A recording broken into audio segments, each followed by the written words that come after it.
So I've got a couple of problems with Elden Ring Nightreign. Nightreign is something completely different to what FromSoft has ever really done with any of their games. Now, as we know, FromSoft isn't afraid of multiplayer. They have implemented multiplayer in Dark Souls 1, 2, 3, Bloodborne, Elden Ring. I don't think in Sekiro. No, not in Sekiro. And it's always kind of been in this limited capacity, right? You either have to use an item or something along those lines to enable multiplayer, and once one of you dies, then that's it, you know, multiplayer's over for that run. And you know, we have all been there. We've all thought, oh, I'd really love to have this multiplayer Dark Souls, Bloodborne, Sekiro experience, right? We've always wanted that, and now we've got it with Nightreign. Now, I can feasibly understand why FromSoft have now gone in this direction with implementing multiplayer, rather than just, you know, in Dark Souls 3, for example, getting all your friends and hopping into one game together. It doesn't compute in my brain, and that's why they've crafted Nightreign to be this multiplayer experience where if you die, you don't get sucked back into your own game, you continue in the one that you and your friends are playing in. And my problems don't start with multiplayer. I have not got a problem with FromSoft wanting to implement multiplayer because everyone has wanted it for a very long time. I just don't know if the roguelike was the way to go, and this is me being very self-critical because I can't really imagine another way that they could pull this off. And I imagine that, you know, everyone, as soon as Nightreign was revealed, stood up out of their seats and cheered as hard as they could because multiplayer Elden Ring. And I can really understand one side of the coin, right? One side were like, yes, Elden Ring, but multiplayer, what more could you want? And then the other side were like, no, we're Dark Souls purists, we need to keep it single player, and if there is multiplayer, it can only be like a one-time thing.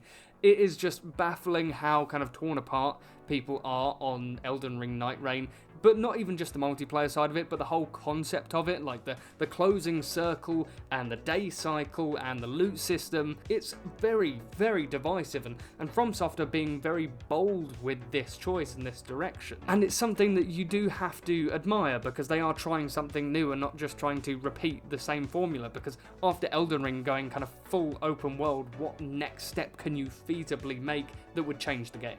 Exactly, there isn't anything apart from multiplayer. Oh, and how could I forget the controversy of not being able to play two-player? You know, you have to play single-player or you have to play with 3 people. You know, that was a whole thing, and I think FromSoft are considering changing that, but that's not really the focus of this video right now. No, my biggest focus is on the DLC. Now, we don't really know how it's going to play out, and we haven't really been clued into what style of DLC this is going to be with Nightreign. You know, it could be one angle of Elden Ring, where it's Shadow of the Erdtree, it's one big massive expansion and that's it. Whereas on the other hand, it could be something like micro DLCs, where it's character specific packs, for example, or boss specific packs, and I'd imagine it would play out very much like Helldivers, you know, where you got the war bonds where you pay X amount of money for new weapons and new skins and new tactician stuff, or whatever it's called, stratagems, that's it. And because we don't really know the extent of this DLC, we don't know how it's going to be played out as, you know, character packs, boss packs, weapon packs, etc.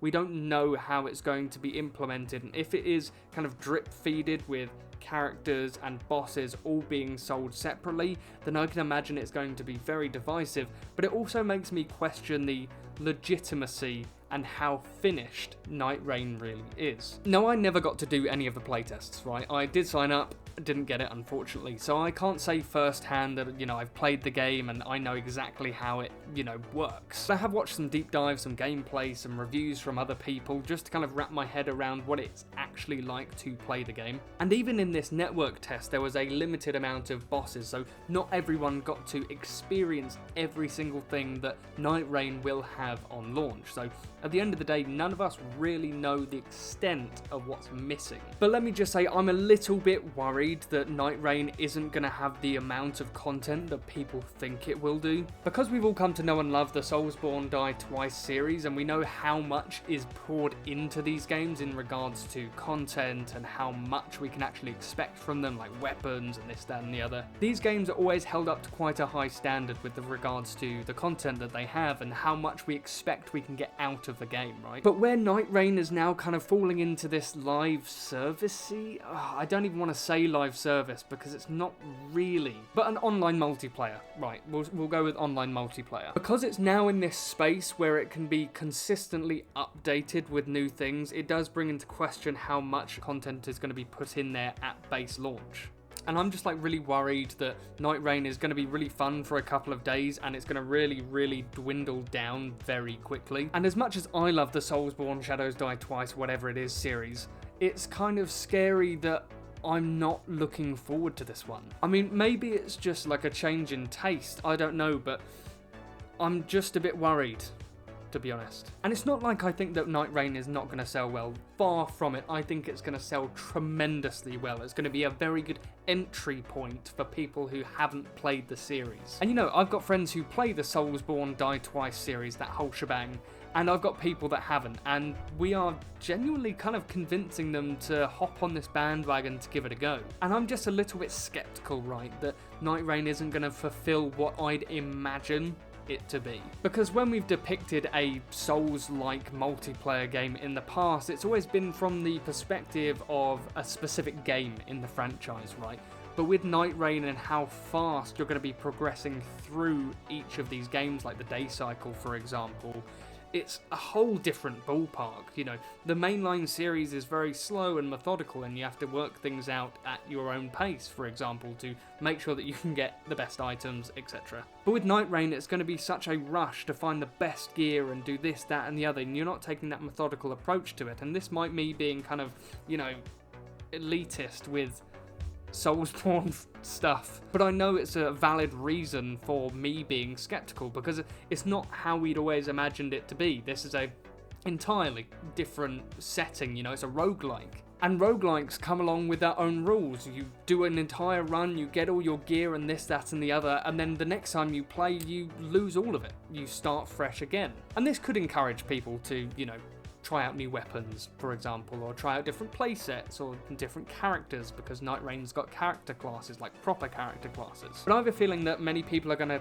kind of get stuck in their classes, and they're going to kind of stick with that. They might change out weapons, for example, but obviously some classes are going to be more viable than others. And I'm just worried that if there is that kind of lack of variety with Nightreign, that it's going to make my interest dwindle fairly quickly. But I know people who have booked like a week off work to play Nightreign, and it's crazy, but I reckon by the end of it, it's going to be burnt out, and, you know, they're not going to want to touch it. And this is me being very pessimistic. But I don't know if that's just the mindset I'm in with Nightreign, because maybe I was a bit apprehensive to it at first, and there are all these little things that are kind of hidden away, like with the style of content and how much content and how post-launch content is going to be given to players, and then there's also the factor of how much it's going to cost. It's like a whole thing, right? It's a whole thing, and I'm just a bit worried, is all. I'm just a little bit worried. And I think this really stems from a lot of, like, false promises, not only from online games, but also single player games as well, that have promised stuff and it's come out and it's been, well, shocking. Because a lot of studios are kind of in the mentality right now of, you know, put it out, we'll fix it later, and then, you know, we'll get the praise because we fixed it. Elden Ring Nightreign can go in so many different directions, and I really hope that they do pull it off and the game is replayable enough to the point where this DLC is going to come out. But I also hope and pray that they do not put it out in packs, right? I really hope that they do not try and sell people individual character packs and who knows what price. That is just the one thing that I'm scared about, but that's not really a problem for right now, right? This is just a concern of mine because we haven't received that much information on how the DLC is going to be spread out, but I feel that it's a reasonable concern to have with the way that game trends have been in recent history with how they distribute content. And so Nightreign comes out in about 2 months' time, so there is plenty of time for FromSoft to put out this extra information about what people are going to expect from the game and from the DLC and from post-launch content as a whole. And at the end of the day, my criticisms of having a lack of content in Nightreign could be completely unjustified, because at the end of the day, no one has experienced the entirety of Elden Ring Nightreign, not even, you know, YouTubers, only the developers, to be honest. So none of us are really in the clue about what Nightreign fully represents and entails. So unfortunately, I'm just going to have to wait and see until Nightreign comes out, but these are some problems that I feel are entirely justified in feeling, for example. I think the gaming industry as a whole has kind of put this fear in people about what they're going to expect from games in the future. There have been so many games that have flown too close to the sun, right? And ultimately have burnt their player base and made them feel alienated or feel robbed or something along those lines. So it's reasonable to feel a little apprehensive about what is going to come out in the future. And at the end of the day, FromSoft generally push out games that are jam-packed with content for replayability, but it's just this new format of online multiplayer roguelike day system that just has me a little bit scared. But I'd love to hear what you guys think about it. Do you think I'm right? Do you think I'm wrong? Do you think I'm a complete idiot? Let me know, and I'll see you in the next video.